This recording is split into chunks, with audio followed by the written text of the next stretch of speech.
Hey guys, what's up? It's Savannah. Welcome back to my channel, and today we are back doing another true crime video. Today's video is one that has been extremely requested by you guys for a very long time now, and so I finally decided to sit down and do this. As you can tell by the title of today's video, we are talking about the Zodiac Killer. So for those of you who are unaware, the Zodiac Killer is one of the most infamous murderers in the United States history. To this day, the identity of the Zodiac Killer has been unsolved. And to this day, the identity of the Zodiac Killer is still a huge mystery for so many people that they want solved. I will be surprised if this video is not my longest video to date, or at least my longest true crime video, because there is so much information in this case, and so I'm going to try my best to walk you through it as clearly as I can. But like I said, there is a lot of information in this case, so if there's anything I missed, make sure you leave it in the comments below. That way we are all fully informed. And so with that being said, let's just jump on into it. The first known attack from the Zodiac Killer was on December 20th of 1968. This was in Vallejo, California, specifically on Lake Herman Road. It was around 10:15 to 11 p.m. that night when Betty Lou Jensen, who was 16 at the time, and David Arthur Faraday, who was 17 at the time, were out on a date. The two of them decided to visit this lake, and they decided to go to this secluded area on this lake. This area was pretty well known by couples. The spot itself actually got its name Lover's Lane because it was known for couples to go and have a little bit of space and quiet time and things like that. Around 11:15 p.m. that night, gunshots had gone off and the police were called, and when they arrived at the scene, it was brutal. According to the police, both Betty Lou and David were lying outside of the car.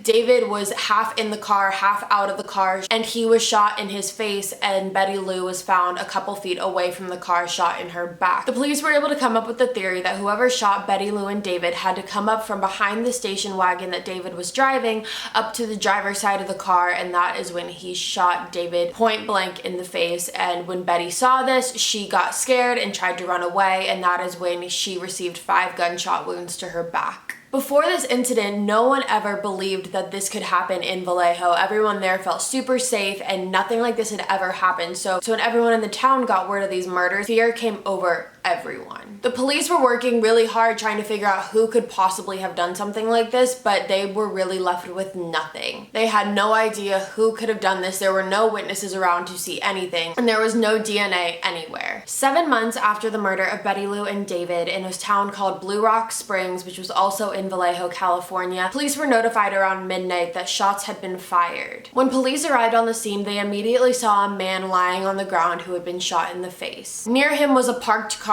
which also had a woman in it who was hunched over her steering wheel with shots in her back. This woman's name was Darlene Ferrin, and she was 22 years old, and the man laying by the car was named Mike Muho. Darlene unfortunately passed away due to the gunshots in her back, but miraculously, Mike actually survived this attack. And because of this, he was able to tell the police exactly what happened that night. According to Mike, Darlene had came and picked him up that night around 11:30. Apparently, the two of them needed to talk about something, so they drove to Blue Rock Springs and they sat there for a little bit in this park. A car had pulled up behind them. A man got out of the car behind them and came up to their car, Darlene and Mike's car, with a flashlight. Mike said that the next thing he knew, shots were being fired at Darlene, and so Mike decided to jump into the back of the car, and after a while, the shooter actually went back to his car, and Mike thought that was the end of it and he wasn't coming back, but shortly after, he turned around, came back, and shot Mike 2 more times, which is when he got shot in the head. Mike described this person as being a white man who was about 5 feet and 8 inches tall and having brown curly hair. Then something crazy happened. A little less than an hour after the attacks on Mike and Darlene,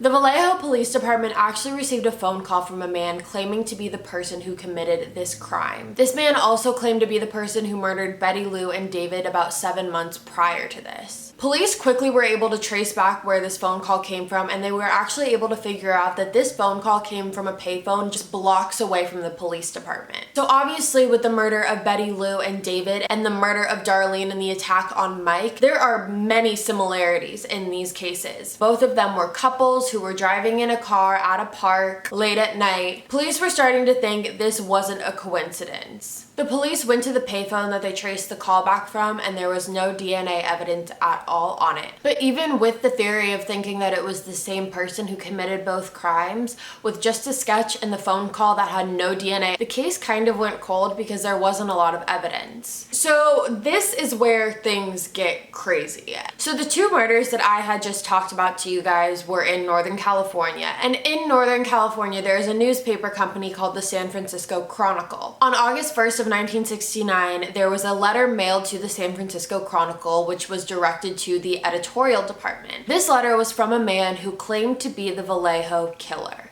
which is what up until this point in time, this person was being referred to as the Vallejo killer. The letter itself contained intimate details of the crimes and of the murders that the general public didn't know. And this letter was the first of many that the editorial department would receive. What's crazy is some of these letters were written in just chicken scratch handwriting, but you could still read it and it was still legible, but some of these letters were written in code. 4 of the letters that were sent to the editorial department at the San Francisco Chronicle were written in code, and to this day, only one of them has been decoded. The person writing these letters actually threatened the editorial department by saying that they had to publish his letters in the paper or he was going to go on a killing rampage. So obviously, when you receive a threat like that, you don't take it lightly. So the editorial department kept publishing his letters into the paper, the ones that were in these weird codes and the ones that were written in English. And like I said, only one of the coded letters has been decoded, and it was not by the FBI and it was not by the police. It was actually by a high school teacher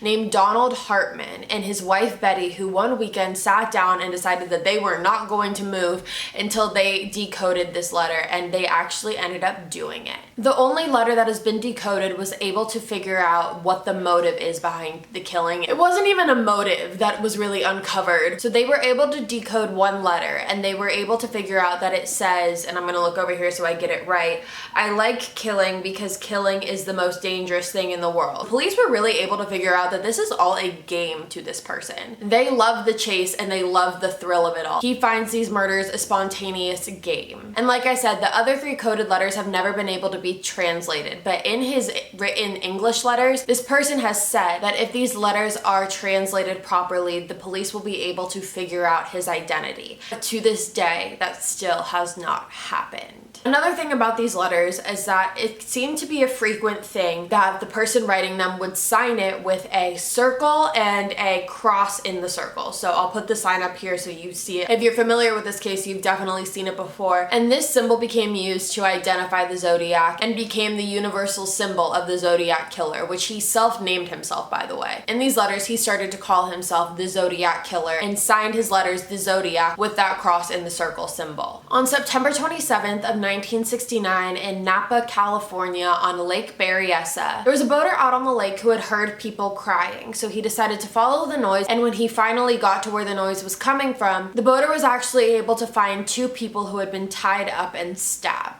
Obviously, the boater called the police immediately, who arrived at the scene, and the victims were transported to a hospital. The victims were 22-year-old Cecilia Shepard, who unfortunately died from 10 stab wounds, but the man, Brian Hartnell, actually survived. And then there was a phone call. The Napa Police Department received a phone call from a man who wanted to report a double murder, and then he went on to confess that he was the one who committed this murder. After receiving this phone call, the police went out to see if they could find any phone that was hanging off the hook, and they were actually able to find one that was only 5 blocks away from the police department. Because luckily Brian was able to survive this attack, the police were able to again figure out what exactly happened that day. According to Brian, him and Cecilia were having a picnic at Lake Berryessa that day, and Cecilia had noticed after a short amount of time that there was a man standing off in the distance staring at them. This bothered Cecilia enough to bring it up to Brian and to say that there was someone staring at them and that she felt uncomfortable about it. Brian said that it was probably no big deal and to not worry about it. Not too long after that, Cecilia became extremely frantic because this man was slowly approaching them. According to Brian, this man was about 5 feet 10 inches tall. He was wearing a ski mask and he had a gun in one hand and a knife in another. He also had the Zodiac symbol that had been left on the letters sewn into his vest. This man tied up Cecilia and Brian and then told them that he was going to kill them. When police arrived at the scene though, something was very different. Police found on Brian's car writing from the killer.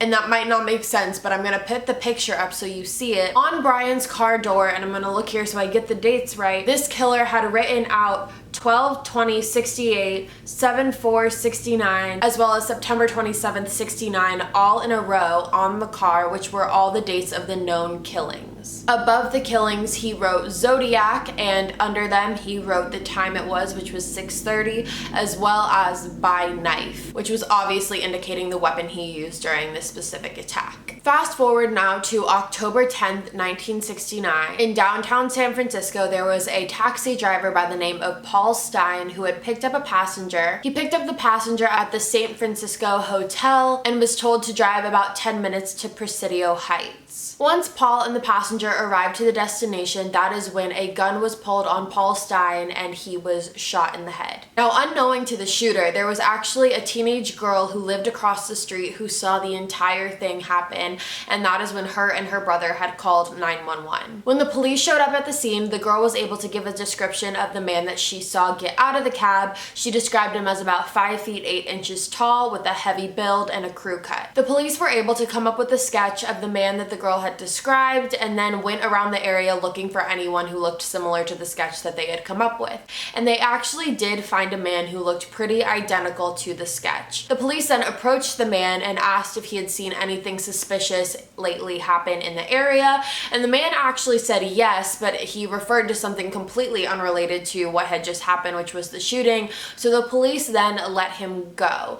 And because of this, and because of the similarities that people say that the person that they approached versus the person in the sketch had, people wonder if the police really did find the Zodiac that night and just let him walk away. The police defend letting this person walk away because they say that this person had no blood on their clothes, and whoever did this to Paul Stine would have been covered in blood. But then there's the people that say, well, couldn't he have changed out of his clothes? It's pretty confusing, but the police did end up letting that man go. But unlike anything they've been able to do before, they were actually able to find fingerprints in Paul Stine's cab. And the police were almost certain that these fingerprints belonged to the killer. 3 days after the Paul Stine murder, there was another letter that showed up at the San Francisco Chronicle. The return address on this letter was replaced with the Zodiac symbol, and the first 2 sentences of this letter are, "This is the Zodiac speaking. I am the killer of the taxi driver." Similar to like in the past, he gave details of the crime that the general public did not know, but then he added something different into this letter that really made police certain that whoever was writing these letters was the person who was murdering all of these people, because police were kind of unsure at this point if the person writing these letters was just getting a thrill out of writing the letters and who was not the murderer at all. But this letter completely threw that theory away, because taped onto this specific letter was a cutout piece of the shirt that Paul Stine was wearing the night he was murdered. The Zodiac then continues in this letter to kind of taunt the police and say that if they had done their jobs right, they would have been able to find him that night because he wasn't too far from them, and if they looked closely enough, they could have found him. In the next part of the letter, he tells his future plans, which is when he discloses that his next victims he plans on being school children. It was very clear that the police were dealing with someone who was very dangerous and who thrived off of killing people and who thrived off of the chase. So when he said that his next victims planned on being school children, everyone really shifted into gear and came together as a community to try to protect one another. They had helicopters following school buses, they had patrol cars following school buses, they had volunteers from people in the community. All everyone wanted at this point was to feel safe again. Different police stations from different towns were coming together and would have meetings and make sure they're all on the same page with the evidence that they have and what they're looking for and the type of person they're looking for. And they would brainstorm ideas and they would talk through scenarios. And collectively, police were able to agree upon one thing, which was that whoever was doing this and whoever was responsible for this was extremely, extremely intelligent. The police described this man as someone who wanted to tell you who he was, but wanted to see you struggle and see you torture yourself in order to figure it out. Police really thought that this person, whoever he was, wanted that celebrity status, which is so not the right word to use, but just kind of that infamy, and for people to know who he was. Police really thought at that point that he was viewing himself as a celebrity and he thrived off of it. He wrote in letters that he wanted people to wear the Zodiac symbol buttons around, and his argument for that was because people wore peace sign buttons, and he said that he wanted people to wear Zodiac buttons, but obviously no one did that. He actually referred to his murders as his own personal game of outdoor chess. Luckily, the attacks on the school children that were threatened by the Zodiac never ended up following through, and the letters actually slowed down for a while, but just because the letters stopped doesn't mean the murders did. On March 22nd of 1970 in Stanislaus, California, it could be pronounced Stanilow, I apologize if I'm messing that up, I probably am. This was 5 months after the Paul Stine murder. There was a woman by the name of Kathleen Johns. Kathleen Johns was driving about 65 miles southeast of San Francisco with her daughter in the car. Her daughter was really young at that time, and Kathleen herself happened to be pregnant. While Kathleen is driving, she notices that a car pulls up alongside of her and motions her to get over and to pull over to the side of the road. So Kathleen decides to do that, and there is a man who gets out and tells her that her tire is loose and offers to fix it for her. So Kathleen says okay. The man goes behind her car, and instead of actually fixing the tire, he actually, without Kathleen knowing, ends up loosening it. So when Kathleen gets in the car and tries to test it, the tire pops off. This man tells her not to worry because he can drive her to wherever she needs to go, and she agrees to get in the car with him as well as her daughter, and they begin driving. Shortly after they start driving, this man turns onto an off street in the complete opposite direction that they were going in and begins to tell Kathleen, "You're next, and I'm going to kill you, and I'm going to then throw your daughter away," and do all these horrible, awful things, which completely terrified, understandably, Kathleen. At that point, Kathleen felt completely helpless and terrified and did not know what to do because she was in this car with a clearly dangerous man and she didn't know how to escape. And so about an hour after driving, they end up pulling up to a freeway entrance, and this man actually starts pulling into the wrong way of the freeway. That's when Kathleen made the quick decision to jump out of the car with her baby and run into the nearby field. The man pulled over the car and got out his flashlight and began looking in the field, saying he wasn't going to hurt her and not to worry and to get back in the car with him. This is all happening while Kathleen was silently hiding in this field, trying not to make a noise, and there was actually an oncoming truck whose lights had lit up the field and lit up the road really bright, which startled the man doing this, and he ended up getting in his car and driving away. So Kathleen went to report this incident to the police station, and while she was there talking to the police, she noticed the sketch of the Zodiac killer that the police had come up with after the murder of Paul Stine hanging on the wall, and quickly and without even hesitation, Kathleen pointed him out as the man she was in the car with. Not too long after that, another letter arrived at the San Francisco Chronicle. In this letter specifically, this man says that he is unhappy because no one is wearing the Zodiac buttons that he had mentioned in the previous letters. He said because of this, he now has a list, most likely a kill list, of people starting with the woman and her baby, that he says he gave a rather interesting car ride to months prior. He also admits to going back and burning her car where he went and found her at the spot that he had originally picked her up at. The last known letter to be received by the Zodiac was in January of 1974. In this letter, he praises the movie The Exorcist, which I guess was a popular movie at that time, and he also gives the police a final body count. On this letter, he writes "me" with 37 next to it, police with 0 next to it. So the police came up with the conclusion that he was stating that he had murdered 37 people and that the police were unable to solve any of them. Like I said, this was the last known letter from the Zodiac, but that does not mean the search had stopped. People were pouring tips into the San Francisco Police Department like crazy. And there were several tips that came in that pointed police in the direction of a man named Arthur Lee Allen. Along with the tips that came in, there were also several coincidences that were way too close for comfort for police that also pointed them in the direction that Arthur Lee Allen could potentially be the Zodiac killer. On September 27th of 1969, the same exact day that Cecilia and Brian were attacked, Arthur Lee Allen had apparently told his family and friends that he was going scuba diving in Lake Berryessa that day, which was the exact same lake where Cecilia and Brian were attacked. Friends and family say that when he came home that night from what he says was scuba diving, he had blood on him as well as a knife in his front seat. seat. Police decided that they wanted to interview Arthur Lee Allen, so they ended up doing so and asked him about the coincidence of him being at Lake Berryessa that day and what the knife was from. He ended up telling police that he told his friends and family that he was going to Lake Berryessa that day, but instead went to Ocean Seaside, which while being there, he ended up meeting these people who were trying to barbecue chicken that night but were struggling, and so he offered to help them, and he had blood on him from the chicken, and that was where the knife came from. After talking to Arthur Lee Allen, the police realized they really had no real evidence pointing them in his direction, so they decided to let it go. Then 2 years later, something else happened. A friend of Arthur Lee Allen had actually called into the police and told them that he was a friend, that he knew Arthur personally, as well as some pretty interesting information. So this friend actually ended up telling the police that Arthur Lee Allen referred to himself as the Zodiac way before the killings ever even started. Arthur had also told this friend that he was going to tie a flashlight to a gun, that way he would be able to track down and hunt down people and shoot them. Because of this, police decided to bring in Arthur again for a second interview. Police said that one of the first things that Arthur Lee Allen said when he sat down was the most dangerous game, and police were very confused and asked him what he was talking about, and apparently the most dangerous game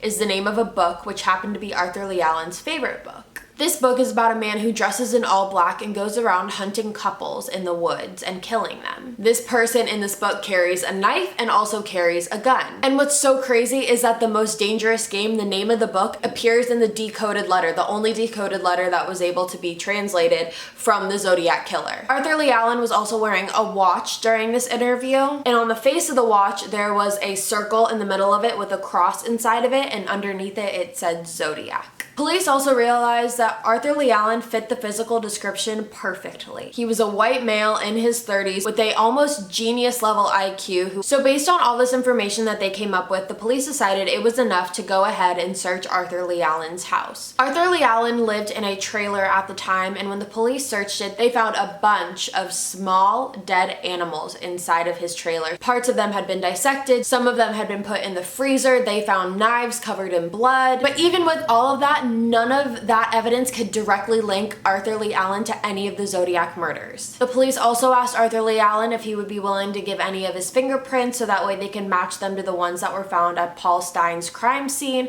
He agreed, and it wasn't a match. They also asked for a handwriting sample, which Arthur Lee Allen again gave them, and that wasn't a match either. So by 1973, the police really had nothing else to go on, and they kind of let Arthur Lee Allen go from being a suspect. But then in 1974, Arthur Lee Allen was convicted of an unrelated child molestation charge. He spent almost 3 years in jail, and coincidentally enough, in those 3 years, there were no letters from the Zodiac killer. Once Arthur Lee Allen was released from prison, 6 months after his release date, the police received another Zodiac letter. This letter simply stated, "I'm back." About 13 years later, there was a man named Ralph Spinelli. He was in prison for armed robbery and sentenced to 30 years, and because of that, he was trying to get a plea deal, and he asked to speak with a police officer. He simply told the officer, "Zodiac killer," and the police immediately set him up with a detective. He was able to tell the detectives that in 1969, he had owned a strip club in San Francisco. Arthur Lee Allen had approached Ralph about becoming a potential bodyguard for the strip club, and Ralph was not really about it. He told him he's fine, he doesn't really need it, and Arthur Lee Allen told Ralph that he can prove to him that he is worthy of the job and he would be really good at it because he's going to do something really big tomorrow in San Francisco. That following day was when Paul Stine was murdered. The police really weren't letting go of Arthur Allen. They decided to take one last crack at it and to interview him one last time. Before they decided to interview Arthur Lee Allen again, they decided that their best bet was to go and interview Mike Muho. He was the only known person to have seen the Zodiac killer without a mask on. During the attack at Lake Berryessa, he was wearing a ski mask. And during the attack on Darlene and Mike, the killer was not wearing a mask at all, so the police decided their best bet was to go to Mike to see if he remembers anything specific that night. They went to Mike and showed him a photo lineup of a bunch of men, including Arthur Lee Allen. And Mike was flipping through all the pictures, and when he got to Arthur Lee Allen's picture, he stopped for about 20 seconds and said, "That is the man who shot me."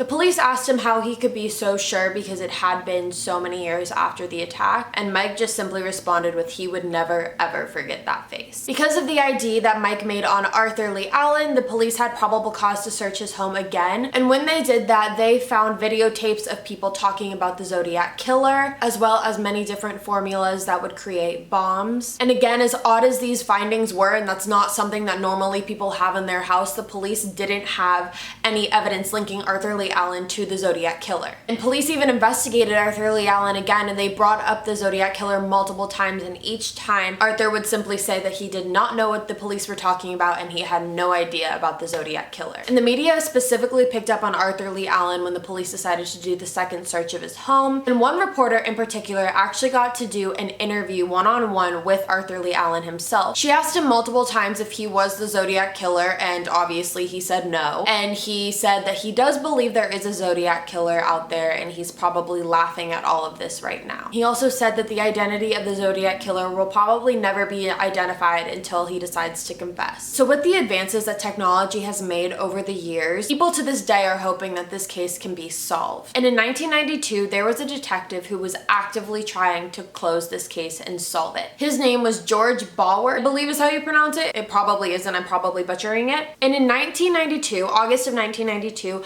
George received a phone call from another detective saying that Arthur Lee Allen had died of a heart attack. Following his death, Arthur Lee Allen had an autopsy performed on him, and several parts of him, like parts of his brain, were kept in a freezer so the police would have his DNA if they ever wanted to try to match it again, which they did about 8 years later. There was a homicide detective in the San Francisco Police Department named Kelly Carroll who decided to reopen the case. They had forensic examiners look more deeply into the letters that the Zodiac had sent the San Francisco Chronicle, and the examiners were able to say that about 5 of the letters that were sent to the San Francisco Chronicle were genuinely from the Zodiac killer himself. Whether that means that the other ones weren't, I'm not quite sure, but that just means that at least 5 of them are confirmed to be of the same person. So the examiners thought that they would be able to get DNA evidence off of the lick of the stamp, because when you lick a stamp to put it on an envelope, your DNA is being transferred over to the stamp. So the examiners took the DNA from the stamp, and when testing that DNA, they weren't able to specifically focus in on one person, but they were able to create a genetic profile, and Arthur Lee Allen did not fit that genetic profile. But the examiners weren't giving up on Arthur Lee Allen just yet. They were also able to find a palm print on one of the letters, because when you write on a piece of paper, your palm usually touches the paper as you write, and people usually don't notice that. People are really big on fingerprints and things like that, but people don't typically notice that your palm can also leave DNA. The palm print found on the letters was tested, and it was concluded that it also did not match Arthur Lee Allen. So that is basically all the information that I have to give you guys. The theories in this case are, some people think that the Zodiac killer was more than one person. They believe that it could possibly be up to 3 men who went around on this killing rampage. Some people believe it was Arthur Lee Allen, and he, because of his genius IQ, was able to figure out all these different ways to get around being caught doing these things. Or it could just be another random person that the police were never able to figure out, but to this day, we still do not know. I am so interested to see your guys' theories on this case. You have no idea. I don't really know what I believe.